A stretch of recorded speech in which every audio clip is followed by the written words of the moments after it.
us know and just आप लोगों के इंफॉर्मेशन के लिए कि अगर हार्ट रुक जाए तो अगर 5 मिनट के अंदर हार्ट को हम रिवाइव ना करें तो ज़्यादातर ऑर्गन्स खराब हो जाते हैं, स्पेशली ब्रेन। बाकी ऑर्गन्स अगर खराब हो तो हम उनको रिप्लेस भी कर सकते हैं, जिससे जैसे कि किडनी खराब हो जाए तो डायलिसिस कर सकते हैं, किडनी ट्रांसप्लांट कर सकते हैं, लिवर खराब हो जाए तो सपोर्ट दे सकते हैं। ब्रेन अगर काम नहीं करेगा तो उस स्थिति में वो कोमा या वेजिटेटिव स्टेट इस तरह से बात होने लगती है। तो इसका मतलब ये है कि अगर कार्डियक अरेस्ट हो, हार्ट रुक जाए तो हमें 5 मिनट के अंदर उसको इस तरह का कर देना चाहिए ताकि वो एटलीस्ट ब्लड सप्लाई ब्रेन की बनी रहे। अब ये 5 मिनट का समय इतना कम है कि अगर किसी को कोई तकलीफ हो, बेहोशी हो, कुछ हो और जिसमें सोचा जाए कि कार्डियक अरेस्ट हुआ है तो उस समय तक अस्पताल में पहुंच के और उसका फिर उतना ट्रीटमेंट हो और वो सब रिवाइव हो जाए, ये मुश्किल होता है। तो हम लोग का प्रयास ये है और जो ये कर रहे हैं हम लोग कि हम लोग 76 रिपब्लिक डे पे हम लोग ये लॉन्च कर रहे हैं मिशन 76 CPR। अगले 76 दिन तक ज्यादातर पब्लिक को school, colleges, various corporate, bank, offices में हम लोग ये CPR सिखाएंगे।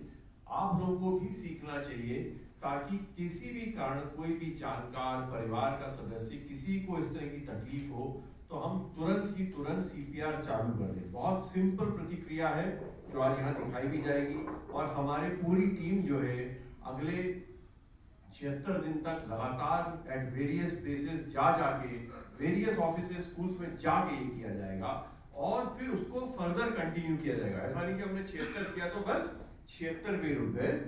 With this we will continue. ये तो 76 रिपब्लिक डे है इसलिए हम लोगों ने इसको मिशन 76 बना दिया है। बट ऐसा नहीं है कि अगर हमको और 4 लोग बोलेंगे या और 25 लोग बोलेंगे तो हम उसको 100 नहीं करेंगे। तो होल आइडिया इज कि जितनी पब्लिक को हम लोग ट्रेन कर पाए ताकि बाय द टाइम वो अस्पताल पहुंचे उनका जो है हार्ट इस लेवल पे हो कि इतना बीट कर रहा हो कि ऑर्गन्स जो है वो खराब ना हो। और that is what is mission 76 CPR। Hyderabad का एक वीडियो है, ये जो बॉलर है इस पे ध्यान रखिएगा, और अचानक से लड़का सरवाइव नहीं कर पाया। सरकार दिल्ली एयरपोर्ट का वीडियो है, एक एल्डरली मेल थे जो अचानक से गिर पड़े, वहाँ पे एक लेडी थी एंड उसने कुछ करने का प्रयास किया। फॉर्चुनेटली कुछ ऐसा करना है जिससे कि हम अपने किसी जानकार या कोई जानकार ना भी हो, कोई मेहमान भी आया हो, कहीं हम रोड पे जा रहे हो, कहीं पर भी जा रहे हो, हम कुछ ऐसा कर सकें which would make the difference of life and अलग चीज। कार्डियक अरेस्ट का एक कारण हार्ट अटैक हो सकता है, लेकिन कार्डियक अरेस्ट के बहुत सारे प्रभाव हो गया, उनका प्रभाव होता है तो दिमाग को खून नहीं गया, बाकी किसी ऑर्गन को खून नहीं गया, बेहोशी आ जाती है। एक एस्टिमेट ऐसा है कि लगभग होते हैं हिंदुस्तान के अंदर में, लेकिन इसको ये भी एक बड़ा कंजर्वेटिव एस्टिमेट है, इससे कहीं ज्यादा। एवरी मिनट, हर एक मिनट की देरी अगर रिवाइवल के अटेम्प्ट्स में होती है तो जो चांसेस ऑफ सर्वाइवल हैं वो 10% से गिरते जाते हैं। तो यानी प्रैक्टिकली 10% की देरी हो गई तो इसका मतलब है कोई चांस ऑफ सर्वाइवल नहीं बचा। अदरवाइज भी जितने भी कार्डियक अरेस्ट होते हैं उनमें हॉस्पिटल के अंदर में जो कार्डियक अरेस्ट होते हैं उनमें पोस्ट हॉस्पिटल में विटनेस यानी हमारे सामने ही जो कार्डियक अरेस्ट हो रहा है उसमें भी जो इमीडिएट स्टेप्स लिए जाते हैं, ये क्रॉस ग्लोबल फिगर्स हैं, तो उसमें भी लगभग 20% लोग ही वापस रिस्पॉन्ड कर रहा है, जो विक्टिम है वो रिस्पॉन्ड कर रहा है कि नहीं कर रहा है, उसकी सांस चल रही है कि नहीं चल रही है और उसकी पल्स चल रही है कि नहीं चल रही है। ये 3 सवालों के जवाब हमको ढूंढने हैं। अगर इन तीनों सवालों के जवाब ना में, ऐसा भी हो सकता है रही है और बेहोश है, ये भी हो सकता है, लेकिन उसको कार्डियक अरेस्ट नहीं कहते। इन तीनों सवालों के जवाब जब ना में होंगे तब हम कहते हैं कि हाँ ये मरीज को कार्डियक अरेस्ट। और जोर से आवाज में बोलिए,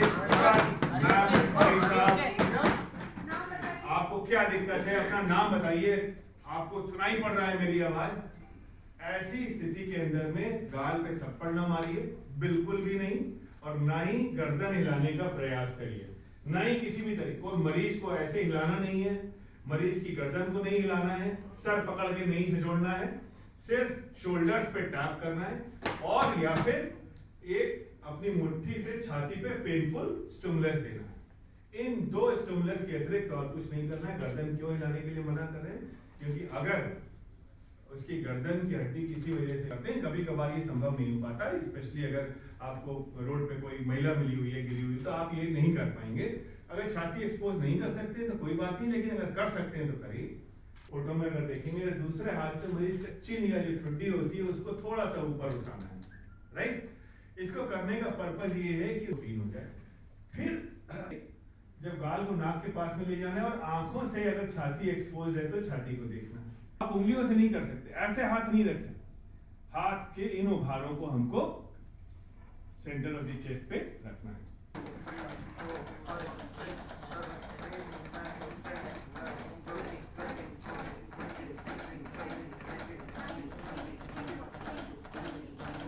वेट वो सेंटर में रखा हुआ है, राइट।